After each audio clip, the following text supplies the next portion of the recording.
G'day. How are you? Is this Robert Parker? No, it's not. It's not Robert Parker. No, do you want to speak to Robert Parker? Is he there? Well, he normally is, but he's not here at the minute. Okay. He posted a comment on YouTube this morning and left his phone number there for anybody to ring him that wanted to chat to him. That's me. It's me. It's me. My name's Neil Waters. I run Thylacine Awareness Group of Australia. Okay, righto. The Thylacine is 100% alive and well in Western Australia. I can prove that categorically, and I can tell you the first time I seen one, I'm a New Zealander. Yep. And I've been running a mining industry here for many years, since 1986. And about 1988, I did a contract for 24 hours a day for Western Mining for 7 years. We left in the early morning because I had a crew running south of Cambalda here in West Australia. And my son and I were going out early at about 4 o'clock in the morning. And one walked across the road, and of course both him and I are shooters and love animals. You know, in 1954 I won the Royal Show in south of New Zealand with my animals, dogs training and all the rest of it. But anyway, so we just watched him and we just stopped and then walked across, and the gait is unmistakable.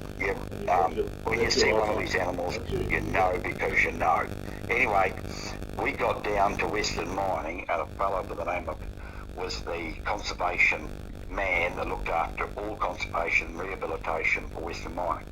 Yep. Which I did for them for 7 years. Okay. And I said, have a guess what I seen this morning? And he said, Max, he said, I want to tell you something. He said, you're 100% correct. I know exactly where they are. And he said, for God's sake, don't tell anybody because they'll think you're mad. Yeah, okay. Australians are so brainwashed that they think we're extinct. So he said, just let them carry on thinking they're extinct. That was his comment. Yeah, fair enough. It walked across the road. We just stopped and let it walk across in front of us. Well, bounced along slowly, and then just went off into the grass on the right hand side of us. And it went across the road on an angle, not in a hurry, and that was great. Now the next one I seen, I've written it all out for you.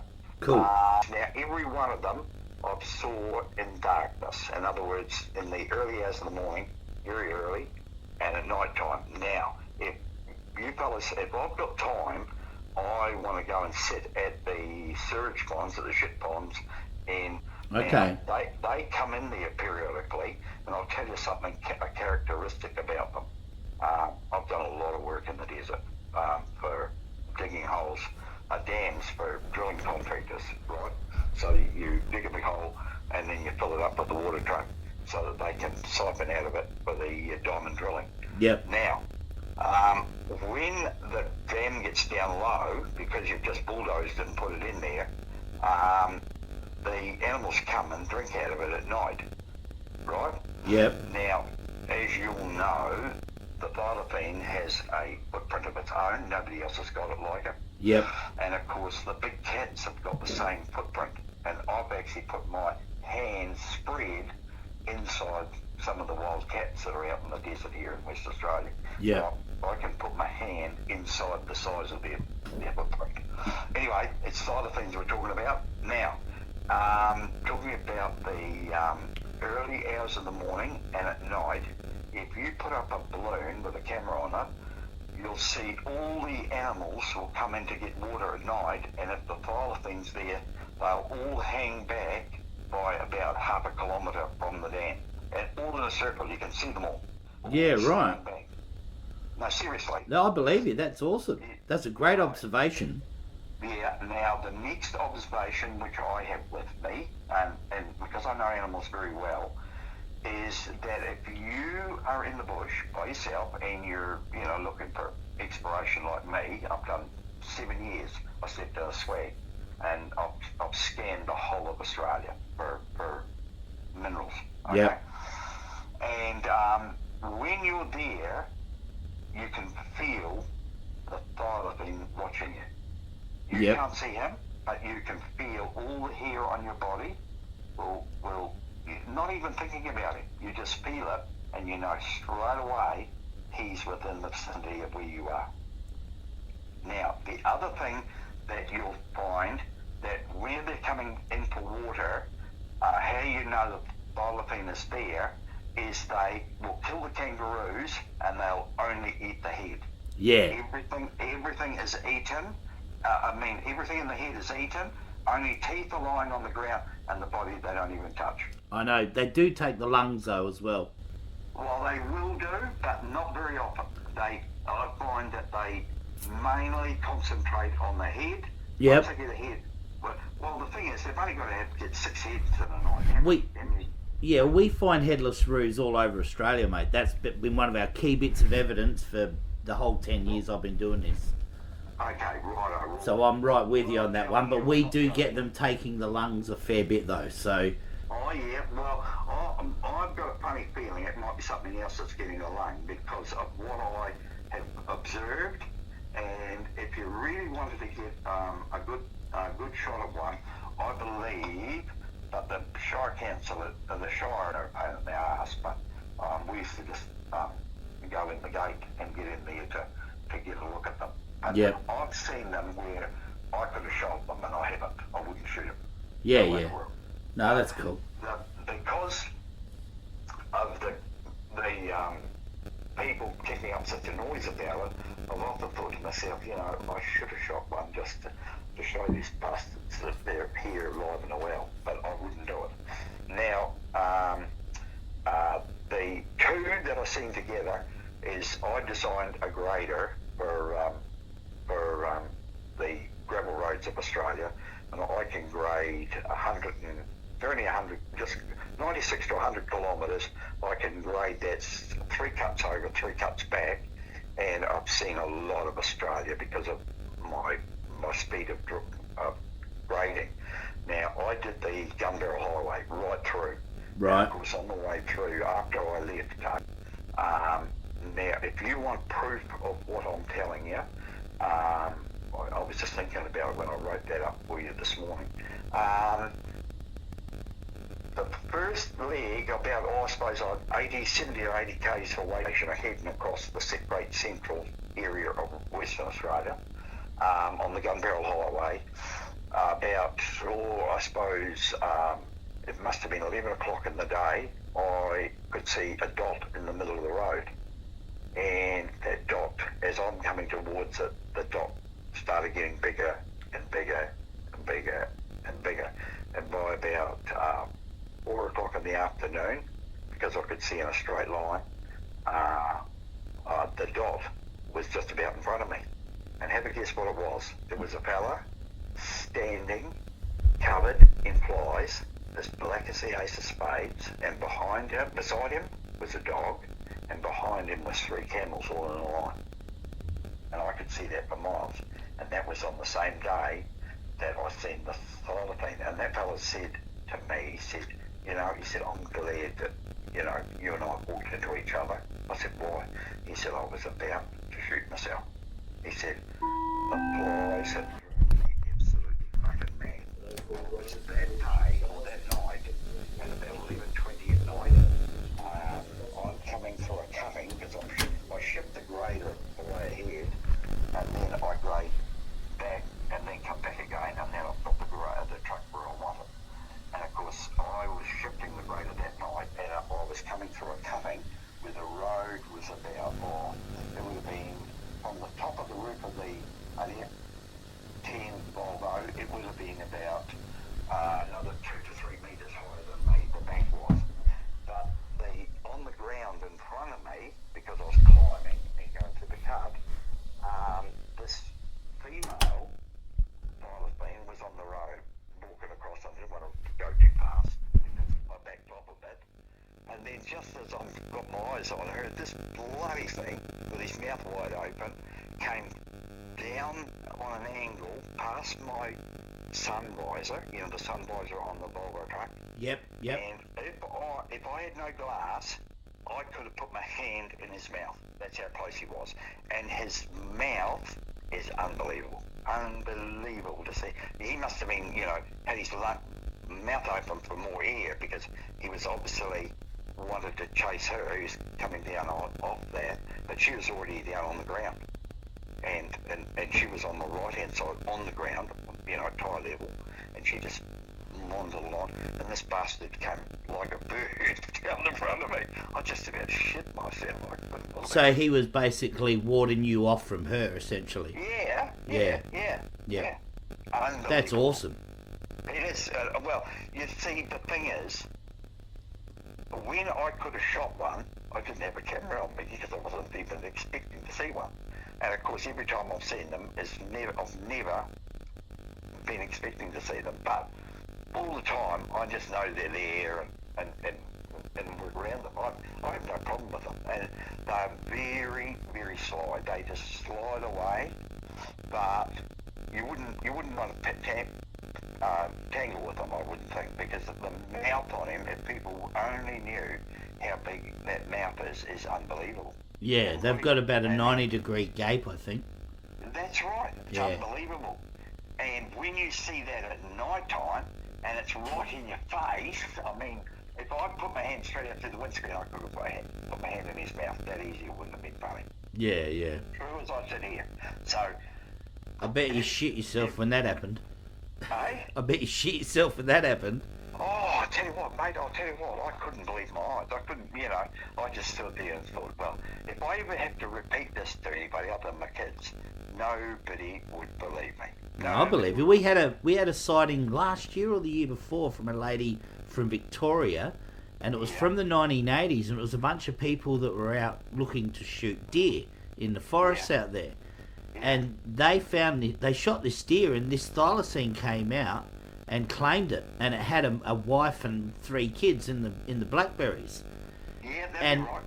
And they jumped in the car. A lady, I think, jumped in the car, and they had a blue heeler in there. It jumped on the bonnet, and if it could have got the windscreen off and got to the dog, it would have torn it to shreds.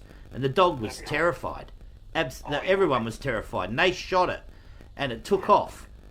And so then they went back the next day and they found it, and it was there dying.